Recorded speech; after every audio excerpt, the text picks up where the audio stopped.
باللہ من الشیطان الرجیم بسم اللہ الرحمن الرحیم قال اللہ تبارک و تعالی فی کلامہ المجید والفرقانہ الحمید وقولہ الحق بسم اللہ الرحمن الرحیم ان المسلمین والمسلمات والمؤمنین والمؤمنات والقانتین والقانتات والصادقین والصادقات والصابرین والصابرات والخاشعین والخاشعات والمتصدقین والمتصدقات والصائمین والصائمات والحافظین فروجہم والحافظات والذاکرین اللہ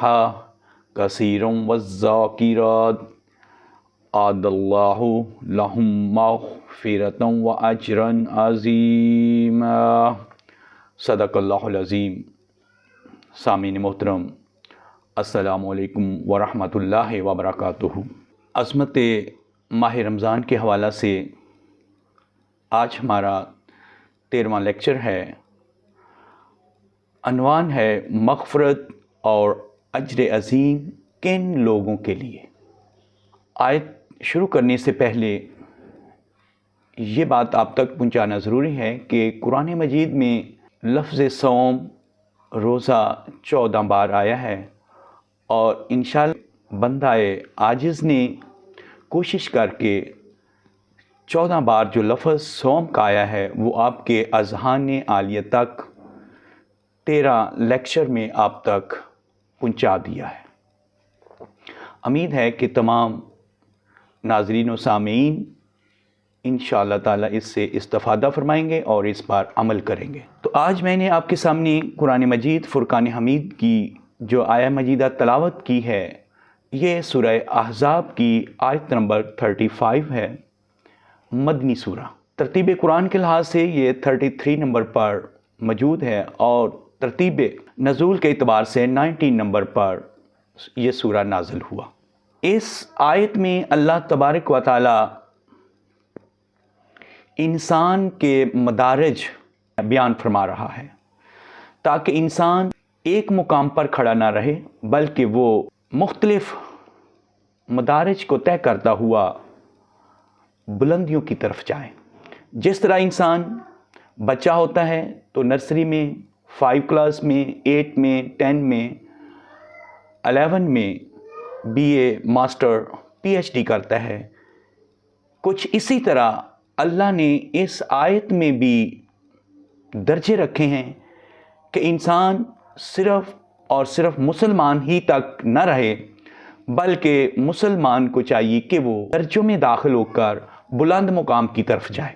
تو آج یہ آیت انسان کو بلندیوں کی طرف لے کر جائے گی، اور یہی ہمارے عظمت ماہ رمضان کا جو نتیجہ ہے وہ یہی ہوگا کہ انسان رمضان کے مہینہ کے روزے رکھ کر انسان بلندیوں کی طرف جاتا ہے۔ تو اللہ نے وہ بلندیاں اس آیت میں رکھ دی ہیں، تو انشاءاللہ ہم ان بلندیوں کا ابھی ذکر کر رہے ہیں۔ تو اس میں اللہ ارشاد فرماتا ہے کہ ان المسلمین والمسلمات، بے شک مسلمان مرد اور مسلمان عورتیں، یعنی اگر انسان غیر مسلمان ہے تو سب سے پہلی جو اسلام میں داخل ہونے کی شرط ہے وہ کلمہ ہے۔ جب انسان کلمہ پڑھتا ہے تو ہم اس کو مسلمان کہتے ہیں۔ یہ مسلمان اسلام کی پہلی ڈگری کا نام ہے۔ تو جب انسان مسلمان ہوتا ہے تو اللہ ارشاد فرماتا ہے کہ تم نے مسلمان تک ہی نہیں رہنا، والمومنین والمومنات، اور مومن مرد اور مومن عورتیں۔ مسلمان کے بعد درجہ آتا ہے مومن مرد اور مومن عورتوں کا، یعنی لفظ مومن کا مسلمان سے اگلی ڈگری کا نام ہے مومن۔ سورہ الحجرات میں یہ جو ڈیفرنٹ ہے مسلمان اور مومن کا، یہ بھی اللہ نے نکال دیا ہے۔ انشاءاللہ جب موضوع آئے گا تو ہم مسلمان کیا ہے اور مومن کیا ہے اس پر بھی گفتگو کریں گے۔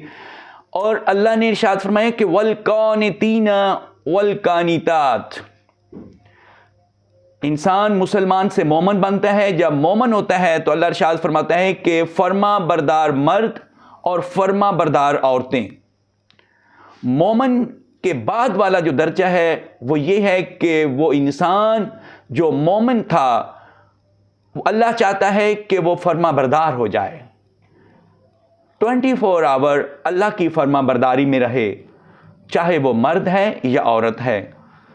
اس کے بعد اللہ درجہ دیتا ہے والصادقین والصادقات، جو فرما بردار ہو جائے گا پھر اس پر اگلی سیڑھی ہے، اگلی ڈگری ہے، وہ سچ بولنے والا مرد اور سچ بولنے والی عورت، یعنی وہ سچ بولے۔ سچ جو ہے وہ فرما برداری کی اگلی سیڑھی کا نام ہے، اگلے درجے کا نام ہے۔ جب انسان سچ بولتا ہے تو انسان تمام پریشانیوں سے دور ہو جاتا ہے، اللہ کے قریب ہو جاتا ہے۔ تو پھر اللہ ارشاد فرماتا ہے جب انسان صادق بن جاتا ہے تو پھر اسے چاہیے والصابرین والصابرات، صبر کرنے والا مرد اور صبر کرنے والی عورتیں۔ اس کے اگلے درجے کا نام ہے صبر۔ انسان جب صادق ہو جائے تو پھر اسے چاہیے کہ وہ صبر کرے۔ صبر کا بہت مقام ہے۔ جب انسان صبر کرتا ہے تو ہر چیز لالچ، ہرس، حبس اس کے تابع ہونا شروع ہو جاتی ہے۔ تو اللہ نے اسی لیے یہ مسلمان کی ڈگری کو بڑھاتے ہوئے صبر کو لازمی قرار دیا کہ انسان جب لالچ، ہرس، حبس سے مبرہ ہو جائے گا تو انشاءاللہ وہ اللہ کی طرف رجوع فرمائے گا۔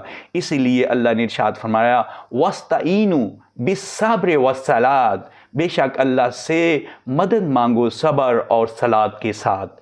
پتہ چلا کہ صبر بہت بڑی ڈگری کا نام ہے۔ تو جب انسان میں صبر آ جائے تو پھر اللہ ارشاد فرماتا ہے کہ وہ آدمی کیسا ہوگا، والخاشعین والخاشعات، عاجزی کرنے والے مرد اور عاجزی کرنے والی عورتیں۔ صبر کے اگلا درجہ ہے عاجز، انسان عاجزی میں آ جائے۔ جب انسان عاجز ہو جاتا ہے تو غرور اور تکبر دور دور تک نظر نہیں آتا، چونکہ غرور اور تکبر صفت ہے شیطان کی۔ تو اللہ انسان سے یہ شیطانی صفت کو خارج کرتے ہیں اور کہتے ہیں کہ میرا انسان جب تم میں یہ صفتیں آ جائیں تو تو عاجزی میں آ جا۔ جب انسان اور مرد اور عورت عاجزی میں آ جائے تو پھر اللہ ارشاد فرماتا ہے والمتصدقین والمتصدقات، صدقہ کرنے والے مرد اور صدقہ کرنے والی عورتیں۔ پھر انسان جو ہے وہ اگلی صفت میں داخل ہو جائے گا، وہ صدقہ و خیرات کرے گا۔ صدقہ خیرات کا فائدہ کیا ہے کہ کوئی انسان بھوکا نہیں رہے گا، کسی کو کسی غیر کے آگے ہاتھ پھیلانے کی ضرورت نہیں رہے گی۔ انسان یہ صدقہ محبت کی علامت ہے، انسان درد کی علامت ہے۔ جب انسان میں درد آ جائے گا تو وہ دوسرے کے درد کو محسوس کرے گا۔ تو اس لیے جو بندہ صدقات کرتا ہے وہ گویا اللہ کی رسی کو مضبوطی سے پکڑ لیتا ہے۔ تو اللہ نے ارشاد فرمایا والصائمین والصائمات، روزہ رکھنے والے مرد اور روزہ رکھنے والی عورتیں۔ اللہ نے روزے کو بہت ترجیح دی۔ کس مقام پر، کس بلندی پر اللہ نے روزے کو لا کھڑا کیا کہ اللہ کو وہ لوگ پسند ہیں، چاہے وہ مرد ہوں یا عورتیں، جو روزہ رکھتے ہیں۔ یعنی روزہ سے انسان بلندیوں کی طرف جاتا ہے۔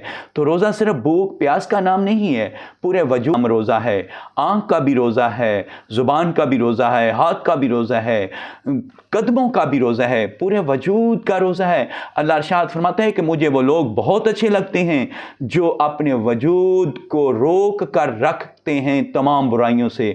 تو جب انسان تمام برائیوں سے رک جاتا ہے تو اللہ ارشاد فرماتا ہے کہ اس کا درجہ مزید اللہ کی نظر میں بلند ہو جاتا ہے۔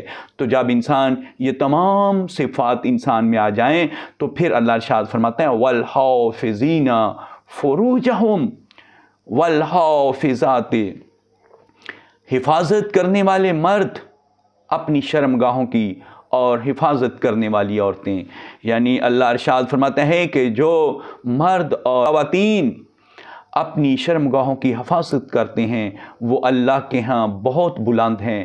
یعنی یہ پیغام ہے کہ انسان کو زنا کاری سے بچنا چاہیے، یہ بہت بڑی بات ہے، یہ گناہ کبیرہ ہے۔ تو اللہ ارشاد فرماتا ہے جو اس گناہ سے بچ جائے گا وَالذَّاكِرِينَ اللَّهَ كَثِيرًا وَالذَّاكِرَاتِ، جو انسان اس گناہ کبیرہ سے بچ جائے گا تو اللہ کہتا ہے کہ وہ یاد کرنے والے ہیں اللہ کو کثرت کے ساتھ، مرد بھی، والذاکرات، اور یاد کرنے والی ہیں عورتیں، یعنی وہ مرد اور عورت جو زنا سے بچ جائے گا تو وہ اللہ کو کثرت سے یاد کریں گے، اللہ کو 24 آور یاد کرنے کی کوشش کریں گے، اللہ کے ذکر میں رہیں گے۔ تو جو آدمی میں یہ تمام صفات پائی جائیں، یعنی جس انسان میں کہ وہ بندہ مسلمان بھی ہو، وہ بندہ مومن بھی ہو، وہ بندہ فرما بردار بھی ہو، وہ بندہ صادق بھی ہو، وہ بندہ صابر بھی ہو، وہ بندہ عاجز بھی ہو، وہ بندہ صدقہ کرنے والا بھی ہو، وہ بندہ روزہ رکھنے والا بھی ہو، وہ بندہ اپنی شرمگاہ کی حفاظت کرنے والا بھی ہو، اور وہ بندہ اللہ کو کثرت سے یاد کرنے والا بھی ہو، تو چاہے وہ مرد ہے یا عورت ہے، تو اللہ ارشاد فرماتا ہے کہ ان پر میرا انعام ہے، کہ ان پر جن میں یہ صفات موجود ہیں، جن میں یہ صفات موجود ہیں، اللہ ان کو انعام کے طور پر ارشاد فرماتا ہے اعد اللہ لہم، ان لوگوں کے لیے جن میں یہ صفات ہیں اللہ نے تیار کر رکھا ہے مغفرۃ و اجر عظیم، ان لوگوں کے لیے اللہ نے مغفرت اور اجر عظیم تیار کر رکھا ہے۔ اب معلوم ہوا کہ جس انسان میں یہ صفات ہوں گی، جو آدمی ان درجوں پر فائز ہوگا، اللہ کی طرف سے اس کو انعام کے طور پر مغفرت اور اجر عظیم دیا جائے گا۔ یہ بہت بڑا اجر ہے، انسان کی بخشش اسی میں ہے، انسان کی بلندی اسی میں ہے، انسان کا درجہ اسی میں ہے کہ وہ یہ صفات اپنے اندر داخل کرے، اور یہ صفات عمل سے داخل ہوتی ہیں، زبان سے نہیں۔ زبان سے صرف اقرار ہوتا ہے، عمل سے زندگی بنتی ہے، جنت بھی اور جہنم بھی۔ یہ درجے اللہ نے اس لیے ہمیں بتا دیے ہیں کہ جنت کے بھی درجے ہیں، جہنم کے بھی درجے ہیں۔ اگر کوئی انسان جنت کے بلند درجوں میں جانا چاہتا ہے تو وہ اپنے آپ میں ان صفات کو داخل کرے، ان صفتوں پر عمل کرے، انشاءاللہ وہ جنت کے بلند درجوں پر فائز ہوگا۔ تو اسی لیے اللہ نے ارشاد فرما دیا کہ میرے بندے میری اس قرآن کی آیت پر عمل کر، انشاءاللہ مغفرت اور اجر عظیم تیرا منتظر ہے۔ تو سامعین محترم، اللہ تبارک و تعالی ہم سب کو قرآن مجید پر عمل کرنے کی توفیق عطا فرمائے۔ انشاءاللہ ہماری روزے کی نشست جو ہے وہ اختتام کو پہنچی، اور یہی بات ہے کہ روزہ کا جو اللہ نے اتنا بڑا انعام ہمیں دیا ہے وہ مغفرت اور اجر عظیم ہے۔ اللہ تبارک و تعالی ہم سب کو مغفرت اور اجر عظیم میں داخل ہونے کی توفیق عطا فرمائے۔ وآخر دعوانا ان الحمد للہ، والسلام علیکم ورحمۃ اللہ وبرکاتہ۔